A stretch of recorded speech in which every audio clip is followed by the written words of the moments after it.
মাননীয় প্রধানমন্ত্রী জনাব তারেক রহমান, কথাগুলো আপনাকে বলছি, জানি না আমার কথাগুলো আপনার কান পর্যন্ত পৌঁছাবে কিনা। আজকে আপনি রামিসার পরিবারে গিয়ে তার বাবা মাকে সান্ত্বনা দিয়েছেন এবং কি তার বড় বড় দায়িত্ব নিয়েছেন। এখন আমার প্রশ্ন আপনার কাছে, এদেশের কতগুলো মেয়ের দায়িত্ব আপনি নেবেন?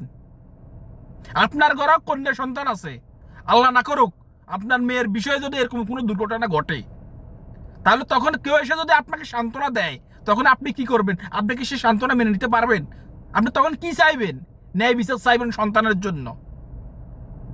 আমি একজন বাবা হিসাবে আপনার কাছে এদেশে 18 কোটি মানুষের এখন প্রাণের দাবি, এই সব জানোয়ারদের কঠিন থেকে কঠিন শাস্তির আওতায় নিয়ে আসুন, এদেরকে জনসম্মুখে শাস্তি দেন, যাতে এই শাস্তি দেখে বাকি সব নরফেসিস্টরা আতঙ্কিত হয়, অন্তত এইসব অপরাধ করার আগে 100 বার তাদের হৃদয় কেঁপে উঠে।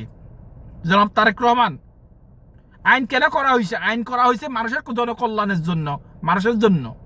সে আইন যদি মানুষকে ন্যায় বিচার দিতে না পারে, মানুষের কল্যাণ সাধন না করতে পারে, সে আইনের কোনো দরকার নেই। এদেশের মানুষের হৃদয়ে আপনি নাম লেখা থাকবে।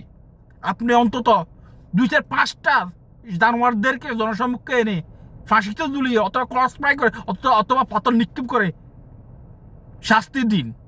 দেখবেন এদেশের দল মত নির্বিশেষে, ধর্ম বর্ণ নির্বিশেষে আপনাকে সেলুট দিবে, আপনাকে ভালোবাসবে।